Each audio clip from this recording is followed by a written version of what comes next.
Shalom. First and foremost, I would like to give all praises to Yahweh, Bahasham, Yahweh Shai, Bahasham, Rakak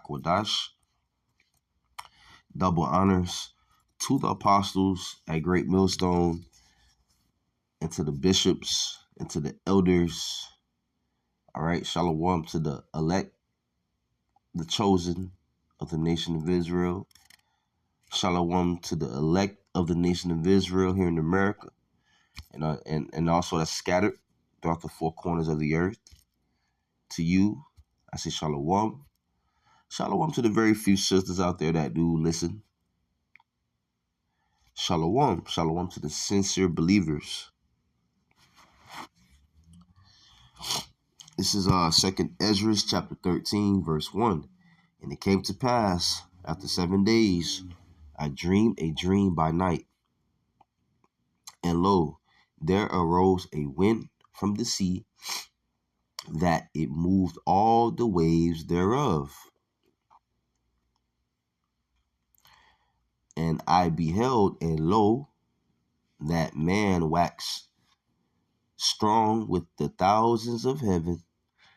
And when he turned his countenance to look, all the things trembled that were seen under him. So that man that waxed strong is talking about the Messiah, Yahweh Shai. Okay, the mediator. He's our mediator. He is the mediator. Okay. The only way to the Heavenly Father, Yahweh, is through the mediator, Yahweh Shai. So man wax strong. It's talking about Yahweh Shai. And it says, with the thousands of heaven, it's talking about the angels. The angels. Them being in the so-called UFOs. In the scriptures, they're known as the chariots of God, or they're also known as clouds or horses, which horse represents power. Okay, it's pure power from the chariots. It's nothing but power. Okay,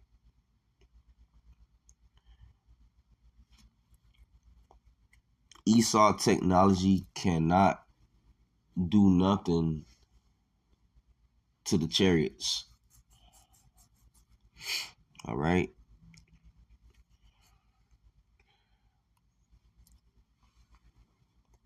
And it says, all the things trembled that were seen under him. Right. So Yahweh came in the chariot, which was above. Right. So the people are going to be shook.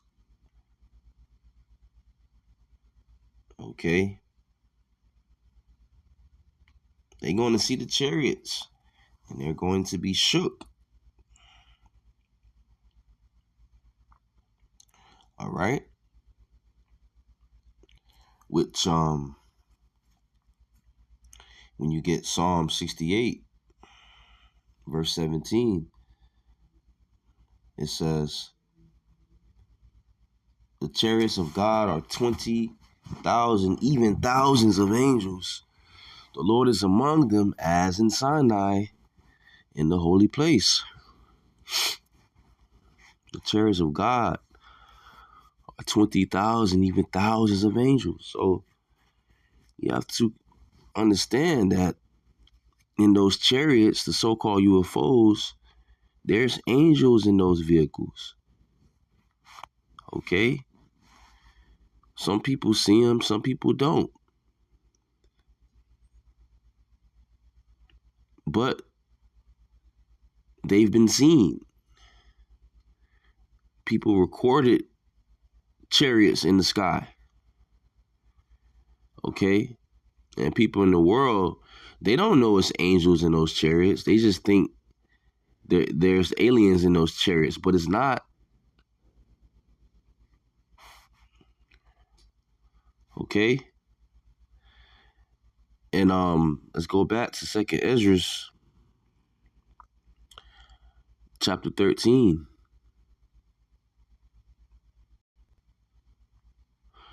This is 2nd Esdras chapter 13, verse 4. And whensoever the voice went out of his mouth, all they burned that heard his voice, like as the earth faileth when it feeleth the fire. Okay? It says the voice, and whensoever the voice went out of his mouth, all they burned that heard his voice. Right? It's talking about the lasers from the chariots. Fire from the chariots. All right? Fire from the chariots. The laser beams. That's what it means when it says voice went of his mouth. Voice went, it says voice went out of his mouth. That's talking about the laser beams from the chariots. Okay? And it says, like as the earth faileth when it feeleth the fire. So, like as when the earth feel the fire, it gets burned up. So, you know that it's talking about fire from the chariots. Because it said, like as the earth faileth when it feeleth the fire. It's like the earth feeling the fire and get burnt up. Yeah, you people going to get burnt up. According to the scriptures and according to prophecy. Verse 5. And after this I beheld, and lo, there was gathered together a multitude of men out of number from the four winds of the heaven to subdue the man that came out of the sea. It says multitude of men is dealing with the armies of the different nations. Okay? The armies of the different nations, man. That's the multitude of men. There was gathered together a multitude of men out of number from the four winds of the heaven to subdue the man that came of the sea. Came out of the sea. Right?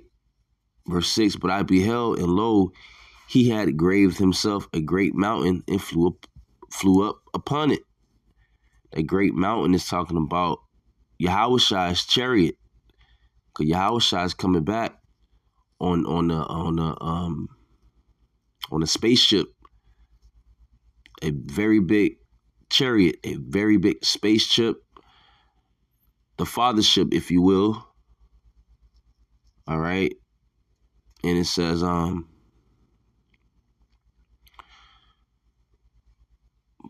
but I beheld, and lo, he had graved himself a great mountain and flew up upon it. When something is graven, it's something that's carved out, you know. So, Ezra was looking to see the whole chariot, but he couldn't. It was so big. And it says,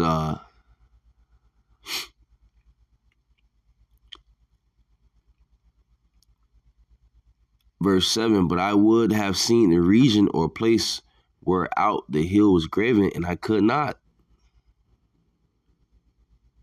The region, going into where's the end of the chariot.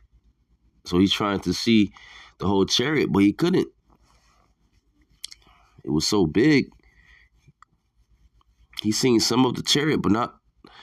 He tried to see the whole chariot, but he didn't. And when you go to Revelation chapter 12,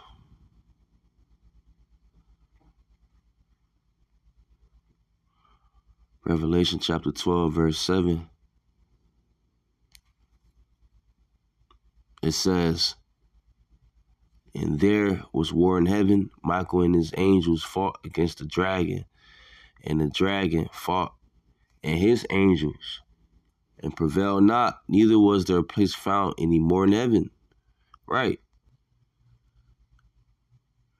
right. So, you know, there was war in heaven. This is talking about, in these days, the war of Armageddon that's going to happen in the Middle East. Okay. It says, Michael and his angels fought against the dragon, which, you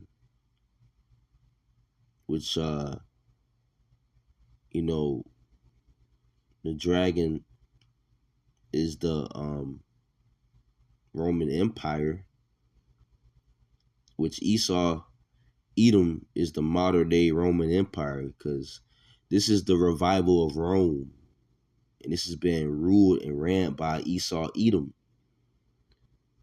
Okay, so the dragon, right? Edom, right? This modern day Roman Empire, and his angels, the other nations, they are going to fight against Yahushai and Yahushai's heavenly host. Okay?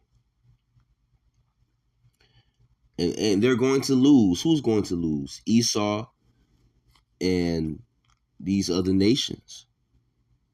War in heaven. Yeah, fighter jets, airplanes fighting against the chariots. But they're going to lose. These people, these different heathen nations are going to lose. Okay? You're not going to beat Yahushua and the angels. It says verse 8, "And prevail not." Meaning what? These nations lost. It says, "Neither was there place found any more in heaven." Found no more, right? No more rulership on the earth. Okay? No more. Which that brings me to Revelation 11, verse 15. Which verse 14, the second war was past, which that's World War II. And it says, "And behold, the third woe cometh quickly," which is World War III. We're approaching, we're in the midst of World War III right now. And it's only going to intensify. Okay? The third woe cometh quickly. Right? World War III. That's going to happen. These nations are getting prepared right now. Yahweh is mustering the host of the battle. Okay? Verse 15, "And the seventh angel sounded, and there were great voices in heaven saying, The kingdoms of this world are become the kingdoms of our Lord and of his anointed, and he shall reign forever and ever." That's right. So, of course, these different nations are going to lose because it's already written for Yahushai to rule and reign forever and ever. It's already written for Esau to go down and these different nations to go down. It's already written. Okay?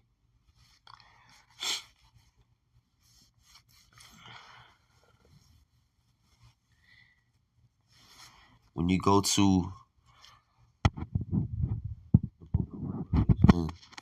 chapter 14, verse 14, it says, "And I looked, and behold, a white cloud, and upon the cloud one sat like unto the Son of Man, having on his head a golden crown, and in his hand a sharp sickle." Right? White clouds talking about the spaceship, the chariots. Yahushai being in the fathership chariot. it says what? Having on his head a golden crown. Because what? Why? He's coming to conquer. A sharp sickle is a farming tool, right? That is a farming tool. That is. He's ready to chop down the harvest. We're at the end of the world. So he's ready to chop down you people, chop down you nations, stomp you out, bring you down, bring you low. Right? When you use the sickle, when you're ready to chop down the harvest, Yahushua, he's ready to come back and wreak havoc upon this place.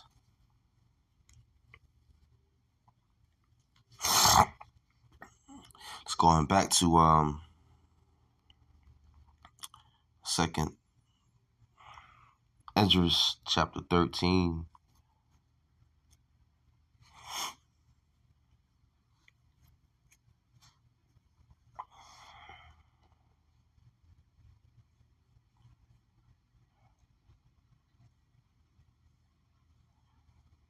Verse 8. And after this I beheld, and lo, all they which were gathered together to subdue him were sore afraid, and yet durst fight. Because the Most High, Yahweh, Bahashem Yahushai, is going to put the spirit upon these different nations to fight Yahushai and the angels. Even though these nations will be afraid and may not want to fight, right? But guess what? The Most High is going to put the spirit upon them to fight. That's that war in heaven. Verse 9. And lo, as he saw the violence of the multitude that came, he neither lifted up his hand, nor held sword, nor any instrument of war. It says violence of the multitude. That's dealing with the fighter jets, the planes, the missiles, the missile silos. That's talking about when you read the violence of the multitude, it's talking about that. The fighter jets, the missile silos, the planes.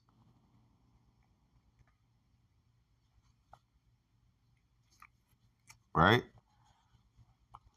Verse 10. But only I saw that he sent out of his mouth as it had been a blast of fire, and out of his lips a flaming breath, and out of his tongue he cast out sparks and tempests.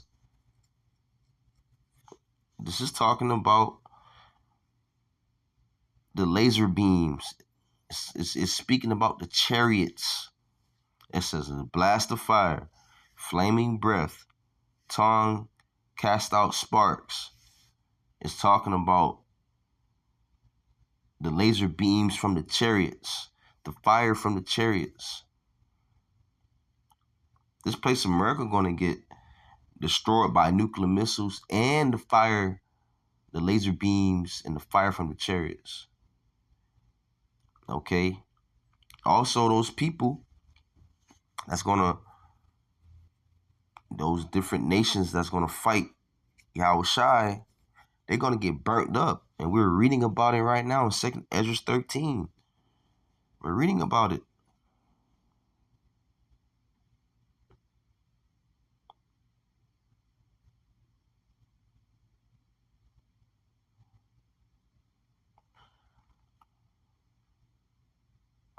Verse 11.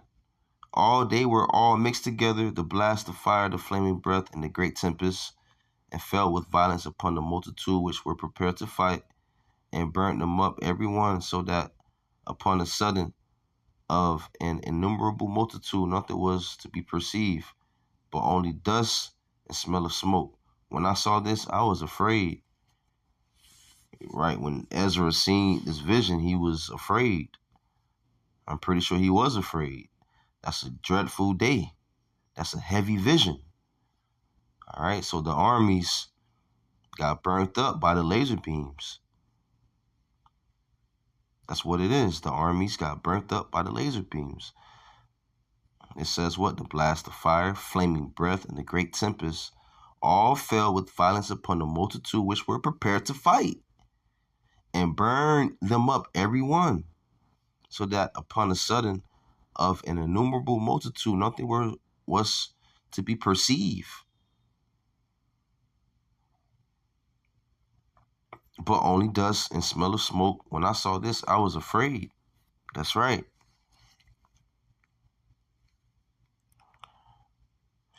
And we could get the book, the book, the prophet Habakkuk, the prophet Habakkuk, chapter 3, verse 3. God came from Teman, and the Holy One from Mount Paran, Salah. His glory covered the heavens, and the earth was full of his praise, and his brightness was as the light. He had horns coming out of his hand, and there was the hiding of his power. Before him went the pestilence, and burning coals went forth at his feet. Right? So it says, verse 4, and his brightness was as the light. He had horns coming out of his hand. The horns is talking about the laser beams from the chariots, the rays of light.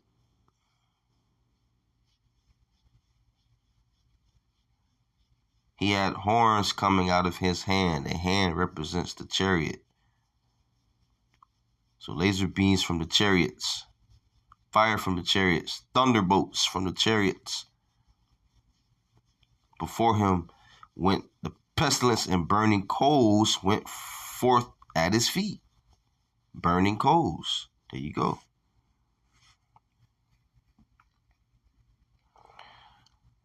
What a dreadful, great day that will be. This is Isaiah 66, verse 15. For behold, Yahweh will come with fire, and with his chariots like a whirlwind, to render his anger with fury, and his rebuke with flames of fire. There you go. See, he's coming back with the chariots, with the multitude of angels. And it says what? Flames of fire. Yeah, fire from the chariots. For by fire and by sword will Yahweh plead with all flesh, and the slain of Yahweh shall be many. Yeah, many people going to die. So with that, all praises to Yahweh, Bahashem, Yahweh Shai, Bahasham, Rachakodash, Shalom.